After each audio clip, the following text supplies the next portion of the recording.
It's like a jungle sometimes. It makes me wonder how I keep from going under. We begin with Mitt Romney struggling to define himself, even as the Obama campaign ramps up its portrayal of Romney as an outsourcing, money-hiding corporate raider. It's an image that the man himself tried to counter today at a victory rally in the key swing state of Pennsylvania this afternoon, where he did his level best to take the fight to President Obama as a liberal, freedom-killing job crusher. President Obama attacks success, and therefore, under President Obama, we have less success, and I will change that. Interesting that Mr. Romney spoke in front of a cryptic banner that read Obama's upside-down economy. Because to hear the president tell it, it's Republicans who have it upside down, as he made his case this afternoon in San Antonio, Texas. I don't believe in top-down economics. I believe in middle-out economics. I believe in bottom-up economics. I believe in fighting on behalf of working families and giving them opportunity. That's not a democratic idea. That's an American idea. That's what built this country. That tit for tat after a week that kicked off with some stellar spin, with the Romney camp saying that Willard retired retroactively from Bain Capital so as not to be affiliated with outsourcing, and comedian Jon Stewart, for one, he ain't buying it. I'm not saying that if you have a time machine, you necessarily have to kill Hitler. But this retroactive retirement is the worst use of a time machine I have ever seen. Or to even lower gas prices. But even as the week threatened to be sucked down the drain of Mitt's hot tub time machine, the Obama camp released a new ad hitting at Romney's lack of transparency, suggesting some years he may not have paid any taxes at all on his multi-millions. Tax havens, offshore accounts, carried interest. Mitt Romney has used every trick in the book. Romney admits that over the last 2 years, he's paid less than 15% in taxes on $43 million in income. Makes you wonder if some years he paid any taxes at all. The Romney campaign, of course, was busy trying to change the subject, suggesting what else? That the president is an American. Here's Romney surrogate John Sununu on a Romney conference call earlier today. The president clearly demonstrated that he has absolutely no idea how the American economy functions. The men and women all over America who have worked hard to build these businesses, their businesses, from the ground up, is how our economy became the envy of the world. It is the American way, and I wish this president would learn how to be an American. Some of us wish campaign operatives would learn some more sophisticated tactics. Let's get right to our panel. With us from Washington, Dana Milbank, political columnist for The Washington Post, and MSNBC political analyst David Corn. David, let me start with you. We know it's a hot July, and the Romney camp is sweating it out. Didn't take them long to dive into the shallow end of the pool, however. Talking about the president not being America, isn't this just a sign of desperation? Well, it's a theme that they've come back to again and again. And I have to say, I like Jon Sununu. I used to do Crossfire with him many years ago. And he's combative, he's arrogant, but he's often more of a straight shooter than a lot of surrogates. But when he starts talking that way, what he does is it's a sort of a pale version of birtherism. We've heard Mitt Romney in the past, in the last year or two, say again and again that Barack Obama doesn't get America. He doesn't understand America. He doesn't believe in American exceptionalism.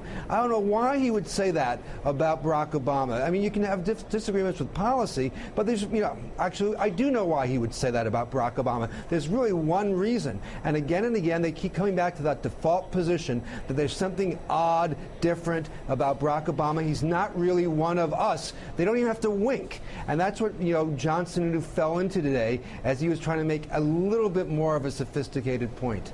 Dana, Sununu didn't stop there. On Fox today, he went at the president as an Indonesian socialist pothead. I'm not making that up. Take a listen. He has no idea how the American system functions, and we shouldn't be surprised about that, because he spent his early years in Hawaii smoking something, spent the next set of years in Indonesia, and another set of years in Indonesia. And frankly, when he came to the U.S., he worked as a community organizer, which is a socialized structure. Now, we have to give David Corn his big pun points for pale imitation of birtherism, but I guess real Americans have Swiss bank accounts, Cayman Island holdings, that kind of thing, right? Well, at least we aspire to, I suppose, Professor. But, you know, the interesting thing here is just yesterday, the Romney campaign was complaining about how unfair Obama and his surrogates were being in portraying Romney as a vulture capitalist, raising questions about Bain and his taxes, saying that's just beyond the pale. And now they've sort of shot that whole argument to pieces here by coming right back to the birther argument and saying that the president is not American. So you certainly can't expect the other side to restrain itself when that's the kind of rhetoric that you're dishing out here. You know, so I think. Yeah, well, David, jump in. I'm sorry, I didn't mean to interrupt you, Dana, but what's interesting is they act this way as if Barack Obama had not been president for 3.5 years. Those are the type of shots you take at somebody who has not yet been elected, who the public doesn't know well. Right. Because right now we've seen Barack Obama as an American president for the last 3.5 years. So whatever he smoked or didn't smoke back in Hawaii, whatever he learned or didn't learn in Indonesia is completely irrelevant to evaluating his job performance or his what he might do in the future. The fact that they keep going back to that. Isn't this the politics of distraction? Because when I was at the game last night with Obama sitting down the aisle from him, when he walked in, that crowd erupted in mostly non-African American, non-people of color, but a largely white crowd erupted in enormous peals of applause to recognize him as the president. Isn't this the politics of distraction? It's as if they're living in an alternative.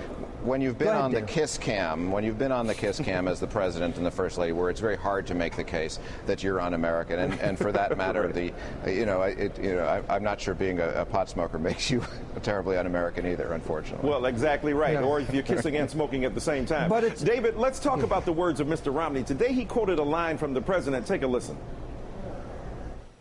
He said this: "If you've got a business, you didn't build that. Somebody else made that happen." We value school teachers, firefighters, people who build roads. You really couldn't have a business if you didn't have those things. But, we pay for those things, all right? The taxpayers pay for government. Yes, taxpayers pay for government. Revelation. What is his point? Does he even know what it is? Well, it was a lie, I have to say that, because we heard the president at the top of the show, and he said, if you have a business and you succeeded, you didn't do it entirely on your own, because you have roads, infrastructure, you use the internet that the government helped create, you use the transcontinental railroad, which Abraham Lincoln helped bring about. I mean, so that's what he was saying. So when Mitt Romney says that the president says that your success was created by others, he's just flatly not saying the truth. He is misrepresenting what the president said. We got 30 seconds. Let me ask Dana. Your column today envisions the way many Republicans could use Romney's retroactive time machine, suggesting they could go back and have President Bush leave office before the financial crisis. I mean, this could fix a lot of problems for them, couldn't it? It could solve a lot of problems for all of us, and I think, look, if he is in fact able to do that, and he can in fact go back in time and get rid of the accounts in the Cayman Islands, in Bermuda, if he can get the dog off the roof of the car, I think he's going to be a much more formidable candidate, and I think we should take this very seriously. No doubt, and if he could fix my student loans, he'd be the man. David Corn, Dana Milbank, thank you so much.